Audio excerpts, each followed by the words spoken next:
Assalamualaikum warahmatullahi wabarakatuh. Hai guys, welcome back to my channel.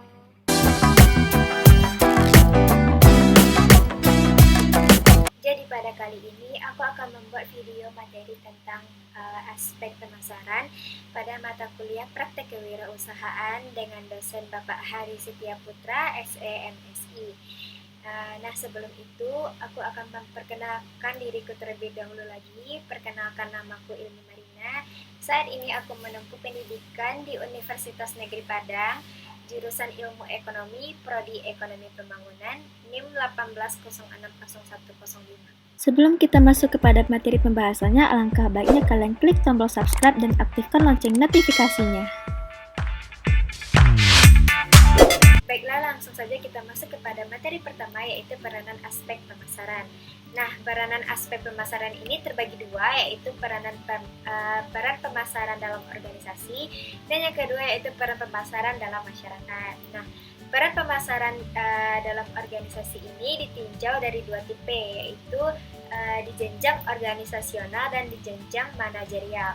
Jenjang organisasional ini terbagi tiga. Yang pertama yaitu corporate, mencakup mengoperasionalisasikan filosofi konsep pemasaran dengan cara mengkampanyekan orientasi pemasaran, menganalisis kebutuhan dan karakteristik masyarakat, mengembangkan nilai keseluruhan perusahaan.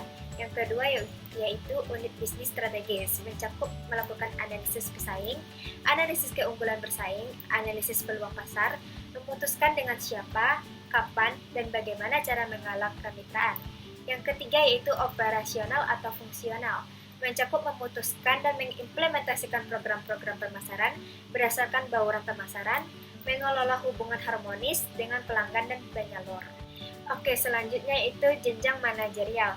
Ini berkaitan dengan peranan manajemen pemasaran dalam mengimplementasikan fungsi-fungsi manajemen yang didukung oleh keterampilan manajemen tertentu yang diperlukan untuk menunjang kelancaran proses manajemen. Jenjang manajerial ini terbagi tiga, yaitu manajemen puncak, bertugas sebagai pusat pemantau, pengambilan keputusan akhir, pengendali, harus memiliki kemampuan konseptual dan sedikit keterampilan teknis. Peranan manajemen puncak ini adalah menentukan tujuan perusahaan, menentukan fungsi berupa tugas-tugas. Dan yang kedua yaitu manajemen menengah, bertugas sebagai pemberi informasi atau wakil anggota harus memiliki kemampuan konseptual yang lebih banyak. Peranan manajemen menengah ini adalah yaitu kegiatan pemberian perintah, motivasi, penentuan sistem, dan prosedur. Ketiga yaitu manajemen bawah. Manajemen bawah ini bertugas sebagai simbol andalan, pemimpin dan penghubung, harus lebih banyak memiliki kemampuan teknis. Peranan manajemen bawah ini adalah yaitu proses pengawasan meliputi penentuan standar, observasi, dan evaluasi.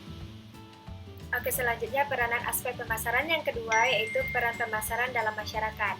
Masyarakat mempunyai kebutuhan terhadap peningkatan kualitas kehidupannya yang semakin baik di masa kemudian.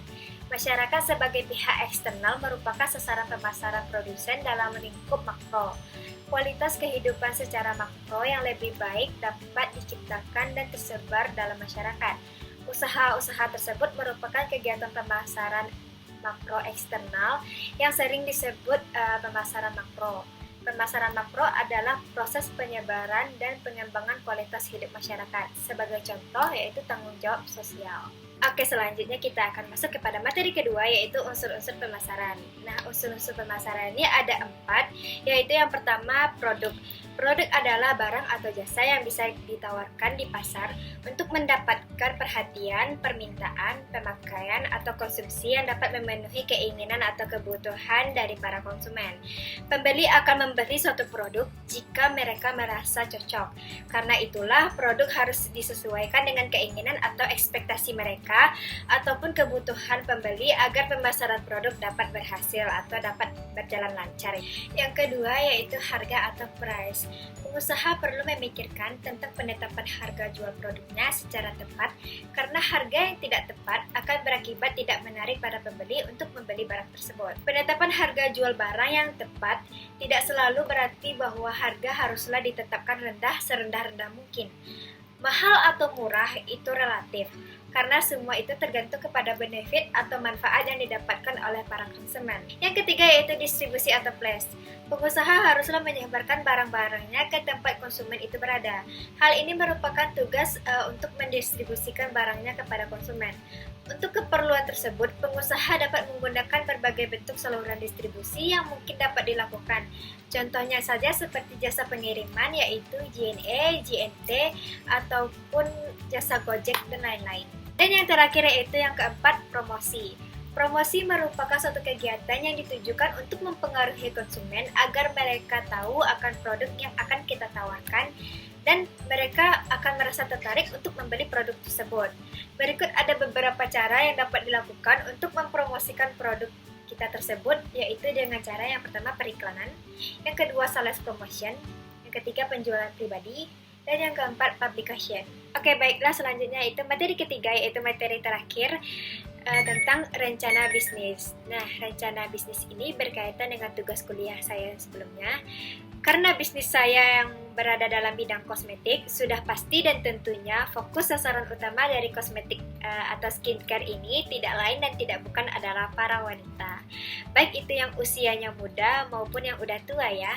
Terlebih lagi kepada mereka yang remaja-remaja yang sedang mengalami masa-masa pubertas, di mana masa-masa seperti inilah kebanyakan dari mereka baru mengenal tentang dunia skincare untuk merawat kulit mereka karena perubahan suatu hormon yang dialami oleh masing-masing kita. Tetapi meskipun begitu, tidak menutup kemungkinan laki-laki juga dapat menggunakan produk skincare untuk menjaga kulit mereka. Nah, kami menjalankan sistem pemasaran dengan cara mempromosikan lewat sosial media seperti Instagram dan WhatsApp. Dan juga kami melakukan promo khusus nih bagi para konsumen yang contohnya seperti ada produk yang harganya mahal atau lumayan fantastis dan tidak semua orang mampu untuk membelinya. Maka dari itu kami berikan solusi dalam bentuk share injar. Share injar ini bisa dalam artian dua. Yang pertama untuk para konsumen yang ingin mencoba-coba atau enggak untuk para konsumen yang ingin mendapatkan produk tersebut karena harganya mahal kan. Jadi yang kedua ini kayak kalau dia beli share injar itu harganya lebih terpotong. Misalnya dalam bentuk share injar 5 mili. Nah, dengan melakukan promosi share injar ini, semua orang dapat mencoba dan merasakan produk dari yang kita jual. Dan tidak ada keterbatasan siapapun dan bagaimanapun untuk mencoba produk tersebut. Baiklah, sekian materi yang dapat saya sampaikan. Apabila ada kesalahan kata atau kekurangan yang lainnya, mohon dimaafkan. Wabillahi taufiq wal hidayah. Assalamualaikum warahmatullahi wabarakatuh.